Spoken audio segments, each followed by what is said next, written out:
সাবিল মানে রাস্তা, মানে আল্লাহর রাস্তা, সাবিলিল্লাহ মানে আল্লাহর রাস্তা।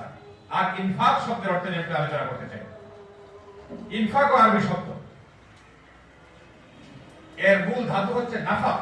নাফাক, নাফাক মানে যে নাফাক বলি আমরা, নাফাক না, নাফাক, নুন ফা কফ, এই তিন শব্দের, এই তিনটা অক্ষরের মূল ধাতু নাফাক। নাফাক শব্দের অর্থ হচ্ছে সুরঙ্গ। নাফাক শব্দের অর্থ কি? সুরঙ্গ। এখান থেকে শব্দটা আসছে ইনফাক, নাফাক থেকে। সুরঙ্গ মানে কি? সুরঙ্গ হলো দুই দিকে ফাঁকা, দুই দিকেই খোলা, একদিকে ঢুকবে আর একদিকে বের হবে, এর নাম হলো সুরঙ্গ। যেমন যেটাকে বলে টানেল বলে, ইংরেজিতে কি বলে? টানেল বলে। যেমন আপনারা আমাদের কর্ণফুলী নদীর নিচে টানেল করা হয়েছে, এটা কিন্তু একদিক বন্ধ না, একদিকে ঢুকবে আর একদিকে বেরিয়ে যাবে, এটা হলো সুরঙ্গ। টেমস নদীর নিচে দিয়া ট্রেন চলে, আমরা ছোট সময় শুনছি, এখন তো আমরা নিজেরা দেখতে পাচ্ছি বাংলাদেশেও চলবে। হ্যাঁ, নদীর নিচে দিয়ে কর্ণফুলী নদীতে টানেল করা হয়েছে, এটাকে বলে সুরঙ্গ। সুরঙ্গ হলো দুই দিক খোলা, একদিকে ঢুকবে আর একদিকে বের হবে। এখান থেকে আসছে ইনফাক শব্দ, বুঝতে পারছেন? তাহলে ইনফাক শব্দের ইসলামের পরিভাষায় অর্থ, এটা তো শাব্দিক অর্থ বলবো। ইসলামের অর্থ হলো যে ফি সাবিলিল্লাহ, আল্লাহর রাস্তায় নিজের সম্পদকে উজাড় করে দিয়ে দেওয়া, এটার নাম হলো ইনফাক ফি সাবিলিল্লাহ। এর সুরঙ্গের সাথে মিল। ইনফাক ফি সাবিলিল্লাহ ইসলামের পরিভাষায় অর্থ হলো নিজের সম্পদকে আল্লাহর রাস্তায়, আল্লাহকে খুশি করার জন্য উজাড়ভাবে দিয়ে দেওয়া, এর নাম হলো ইনফাক ফি সাবিলিল্লাহ। কিন্তু এর মূল ধাতু হলো সুরঙ্গ। সুরঙ্গ মানে সেখানে জমা থাকবে, ঢুকবে আর বেরোবে, ঢুকবে আর বেরোবে। এটা হলো আল্লাহর পথে দানের সর্বোচ্চ স্তর, আল্লাহর পথে দানের সর্বোচ্চ স্তর। রাসূল কারীম সাল্লাল্লাহু আলাইহি ওয়াসাল্লাম ইনফাক করতেন। আপনারা ইতিহাস পড়েছেন, হাদিস পড়েছেন, সেখানে দেখেছেন ভাই যিনি ঘুমাচ্ছেন মাঝে মাঝে, কেউ ঘুমের কথা হবে তখন একটা তোমার টায়ার্ড, তার মধ্যে ঘুমাইতেছেন, রাসূলুল্লাহ সাল্লাল্লাহু আলাইহি ওয়াসাল্লাম ইনফাক করতেন। ইনফাক করে ওনার হাতে সারাদিন যা জমা হয়তো সম্পদ, ঘুমানোর আগে সব দান করে দিয়ে তারপরে ঘুমাইতেন। এটা পাইছেন কিনা হাদিস আপনারা? পাইছেন এটা? তিনি সঞ্চয় রাখতেন, তিনি পরের দিনের জন্য একটি কানাকড়ি পয়সাও সঞ্চয় করে রাখতেন না। আজকে যা আসতো, আজকে ঘুমানোর আগে তিনি সব দান করে দিতেন, যা যা প্রাপ্য তিনি সব তার হাতে পৌঁছে দিতেন। এর নাম হলো কি? ইনফাক। বুঝতে পারছেন? কিন্তু আমরা এটা আমাদের ইমানি দুর্বলতার কারণে পারি না। কারণ রাসূলের স্ত্রীরা সব দান করে দিলে পরের দিন খাবার জুটবে কি জুটবে না, এই নিয়ে কোনো রাসূলের টেনশন ছিল না, স্ত্রীদেরও টেনশন ছিল না। তারা না খেয়ে থাকছে, চলে গেছে মাসের মাস, ঘরে কোনো আগুন জ্বলে নাই, রান্না হয় নাই, কিছু মিললে খাইছে, না হলে সবর করছে। এটা ছিল তাদের জিন্দেগি। রাসূল এবং তার পরিবারের সদস্যদের জিন্দেগি ছিল। এই জন্য রাসূল করতেন দানের যে সর্বোচ্চ স্তর, এটাকে কি বলা হয়? ইনফাক। মানে ঢুকবে আর বেরিয়ে চলে যাবে, সঞ্চয় থাকবে, এর নাম হলো কি? ইনফাক। আল্লাহর পথে দানের সর্বোচ্চ যে স্তর, এই স্তরটাকে বলা হয় ইনফাক ফি সাবিলিল্লাহ। এই স্তরটা রাসূল কারীম সাল্লাল্লাহু আলাইহি ওয়াসাল্লাম পালন করেছেন। এটাকে বলা হয় ইনফাক ফি সাবিলিল্লাহ। এটা তো আমাদের ইমানি দুর্বলতার কারণে আমরা পারি না। কিন্তু দানের আরো অপশন আল্লাহ রাখছেন। ওয়া আতাল মাল আলা হুব্বিহি যাবিল কুরবা ওয়াল ইয়াতামা ওয়াল মাসাকিনা ওয়া ইবনাস সাবিল। আসলে কোরআন এর মধ্যে আমরা এখানে আল্লাহ ইনফাক বলেন নাই, এটা হচ্ছে ওয়া আতাল মাল, মানে সে মাল কিছু দেয় কিছু রাখে, কিছু দেয় কিছু রাখে। এটা আল্লাহ অনুমোদন করছেন, কারণ আমাদের ঈমান তো দুর্বল, ঠিক না? খোরাকি এক বছরের জন্য, তাহলে 6 মাসের জন্য আমরা সঞ্চয় করি না? ঈমানের দুর্বলতার কারণে আমরা করি। কিন্তু আল্লাহ রাসূল কি এটা করছেন? কোনদিন করছেন? এটা করেন না। তিনি ইনফাক করছেন সত্য, কিন্তু আমাদের জন্য আল্লাহ সুযোগ রাখছেন, কিছু দিবা কিছু রাখবা, কিছু দিবা কিছু রাখবা। সাহাবায়ে কেরাম এই কাজটাই করছেন। হ্যাঁ, কিছু দিবেন কিছু রাখছেন, কিছু দিবেন কিছু রাখছেন। কিন্তু আবু বকর কি করলেন? সব দিলেন, কিছুই রাখেন। উমর কি করলেন? অর্ধেক রাখলেন, অর্ধেক দিলেন। তার মানে এই অপশনটা আছে দানের ক্ষেত্রে, কিছু রাখা কিছু রাখা, কিছু সঞ্চয়ের জন্য রাখা, ভবিষ্যতের জন্য রাখা, আর কিছু ব্যয় করা। এই অপশনটাও ইসলামে আছে। কিন্তু দানের সর্বোচ্চ স্তরের নাম কি? ইনফাক। সেই আমলটা করেছে রাসূল। রাসূল যে কোনো আমলে সবচেয়ে সর্বোচ্চ স্ট্যান্ডার্ড যেটা, সেটা তিনি ফলো করতেন। কিন্তু অন্যদের পক্ষে সম্ভব হইতো না। এটা কি? নামাজ বলেন, রোজা বলেন, জিকির বলেন, তারপরে ঈমান বলেন, হজ বলেন, যাকাত বলেন, জিহাদ বলেন, দান করেন, সকল ক্ষেত্রে, সকল আমলের ক্ষেত্রে রাসূলুল্লাহ সাল্লাল্লাহু আলাইহি ওয়াসাল্লাম একেবারে চূড়ান্ত স্ট্যান্ডার্ড যেটা সেটা তিনি ফলো করতেন। কিন্তু আমাদের পক্ষে, উম্মার পক্ষে সেই স্ট্যান্ডার্ডটা রক্ষা করা সম্ভব হয় না, হচ্ছে না। এই জন্য আমাদের জন্য আরো কিছু স্থান রাখছে, এখানে যার কারণে জান্নাতে সর্বোচ্চ যে স্তর সেটা কে পাবেন? আল্লাহর নবী নিজে পাবেন, মাকামে মাহমুদ। সেটার নাম কি? মাকামে মাহমুদ। এটা কে পাবেন? আর কেউ পাবেন?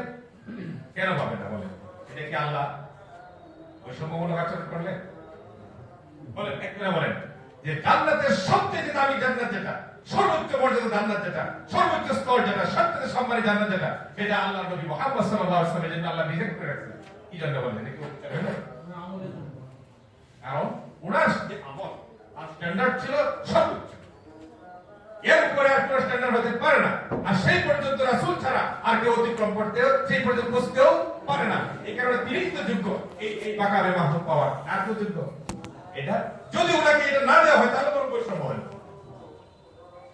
যিনি গোল্ডেন প্লাস পাওয়ার যোগ্য তাকে যদি কম দেন তাহলে তো বিচার হবে না। আমলের ক্ষেত্রে সর্বোচ্চ স্ট্যান্ডার্ডে যিনি পৌঁছেন আল্লাহর নবী, দানের ক্ষেত্রে, সকল আমলের ক্ষেত্রে তিনিই তো মাকামে মাহমুদ পাওয়ার যোগ্য। যদি ওনাকে সিলেক্ট করা না হয় তো ওনার প্রতি বিচার হবে। আল্লাহ তো বিচার করতে পারেন না, আল্লাহ কারো বিচার করবেন না। তাহলে আমাদের কাছে ক্লিয়ার হলো কি, দানের ক্ষেত্রে সর্বোচ্চ স্তর যেটা, সেটার নাম হলো ইনফাক। এর নাম ইনফাক, মানে যা আসবে সব সে উজাড় করে দিবে। আল্লাহ রাসূল যে প্র্যাকটিসটা করতেন, প্রতিদিন যা আসছে বিলিয়ে দিয়ে তারপরে কি ঘুমাইছে। এই হাদিস পাইছেন কিনা আপনারা? আমি এখন নতুন বলতেছি আজকে, পাইছেন না? এটা এর নাম হলো ইনফাক ফি সাবিলিল্লাহ। এরপরে দ্বিতীয় স্তর হলো দান, কিছু রাখেন কিছু দেন। এটাও কোরআন আল্লাহ বিভিন্ন জায়গায় বলছেন, ওয়াতাল মাল আলা হুববিহি, তাদের কি আরো বিভিন্ন জায়গায় আছে। ওয়াতিজাল কুরবা হাক্কাহু, ঠিক না? ওয়াতিজাল কুরবা হাক্কাহু ওয়াল মিসকিনা ওয়াবনাস সাবিল। এই দেখেন, এটা আতার কথা বলছেন। দেওয়া, দেওয়া মানে কিছু দিবেন কিছু রাখবেন, কিছু দিবেন কিছু রাখবেন। তাহলে পার্থক্যটা আপনি বুঝতে পারছেন তো? আমাদের আলোচ্য বিষয় হলো ইনফাক ফি সাবিলিল্লাহ, মানে দানের ক্ষেত্রে সর্বোচ্চ স্তর, সর্বোচ্চ স্ট্যান্ডার্ড, সেইটাকে আমরা ফলো করব, করে যে যতদূর আগাইতে পারি। আপনারা এই যে পাঁচজন পরীক্ষা দেন, একই কোয়েশ্চেন একই সময়, আপনাকে যদি দেওয়া হয় নাম্বারিং করার জন্য, বলেন সবাই সমান নাম্বার পাবে?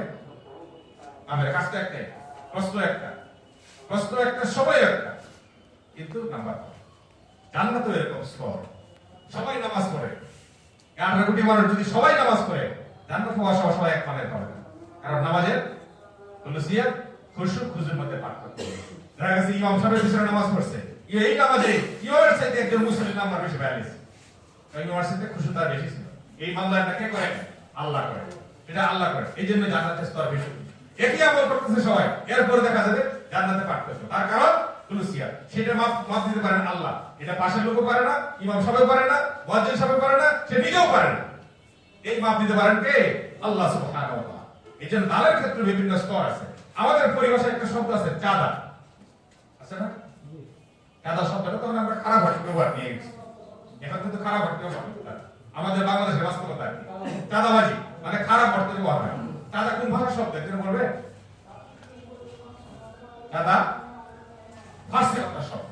চাঁদা হচ্ছে ফার্সি ভাষার শব্দ। এক সময় তো আমাদের এই উপমহাদেশের রাষ্ট্রীয় ভাষা ছিল, সরকারি ভাষা ছিল এই ফার্সি। এই জন্য অনেক ফার্সি শব্দ আমাদের এখনো রাষ্ট্রীয় কার্যক্রমে আছে। পেশকার, পেশকার মানে উপস্থাপক, ঠিক না? পেশকার এটা ফার্সি শব্দ। ফেরেশতাদার ফার্সি শব্দ, এর অনেক শব্দ আছে। এই চাঁদাটা এরকম একটা শব্দ। চাঁদা মানে হলো যে কিছু রাখলে কিছু দিলে, কিছু রাখলে কিছু দিলেন। চাঁদা কি নিজের সমস্ত সম্পত্তি দিছে পৃথিবীতে? দিছে? এই পৃথিবীতে এরকম পাওয়া যাবে? না ছিল, নিজের জীবনটা সারা সব দিয়ে দিছে চাঁদা। আছে না? চাঁদা মানে হলো কিছু রাখলেন কিছু দিলেন। এটাই আমাদের আগে বলছি কোরআনের ভাষায়, বিভিন্ন জায়গায় আল্লাহ বলছেন সে দান করেছে আংশিক, সে দান করেছে আংশিক রেখেছে, এটা অনুমোদন আছে। চাঁদা আর হচ্ছে এই ইনফাক, এর মধ্যে পার্থক্য হলো টোটাল যা আসবে সব দিয়ে দেবেন, নাম হলো ইনফাক। পরিষ্কার হচ্ছে কিনা?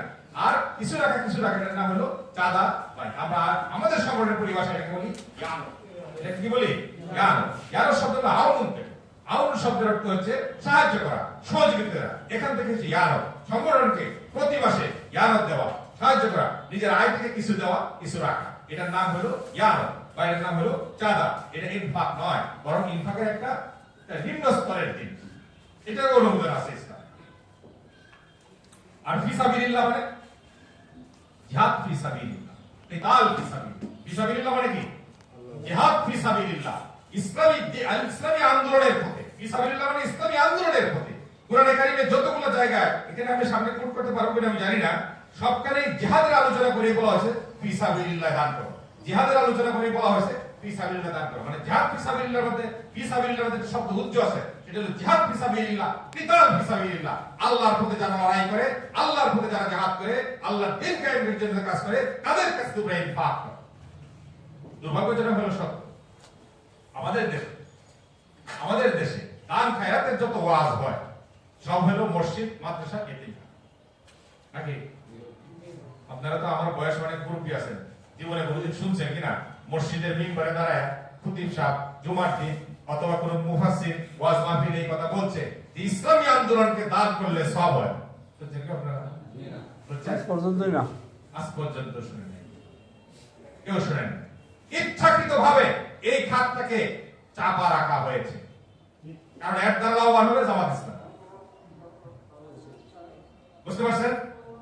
বাংলাদেশের প্রেক্ষাপটে যদি এই ওয়াজ তাফসীর মাহফিলে, ওয়াজ মাহফিলে, মসজিদের মিম্বরে এই ওয়াজ করা হয় যে আল্লাহর দ্বীন কায়েমের কাজ করবে যে সংগঠন, সেই সংগঠনকে যদি দান করা হয় বিপুল সওয়াব পাওয়া যাবে, বিরাট আকারে সওয়াব পাওয়া যাবে, বরং সবচেয়ে বেশি সওয়াব পাওয়া যাবে। এই ওয়াজ কেউ করেন না, ইচ্ছাও করেন না, পরীক্ষাও করেন না, ফিরে কামেলও করেন না, হাক্কানি যারা তারাও করেন না, হাক্কানি আলেমদের দাবি করেন তারাও করেন। এটাকে গোপন করে রাখছেন। কিন্তু আল্লাহ রাসূল এই ওয়াজটা এবং আল্লাহ নিজে এই ওয়াজটা কোরআনের বিভিন্ন জায়গায় বারবার করেছেন। একটা আয়াত আমি বলি, সূরা আনফালের 60 নম্বর আয়াত। আল্লাহ বলছেন ওয়াইদু লাহুম মাসতাতা'তুম মিন কুওয়া ওয়া মিন রিবাতিল খাইল তুরহিবুনা বিহি আদুওয়াল্লাহি ওয়া আদুওয়াকুম ওয়া আখারিনা মিন দুনিহিম লা তা'লামুনহুম আল্লাহু ইয়া'লামুহুম ওয়া মা তুনফিকু মিন শাইইন ফি সাবিলিল্লাহ ইউওয়াফা ইলাইকুম ওয়া আনতুম লা তুজলামুন। সূরা আনফাল। আল্লাহ বলেছেন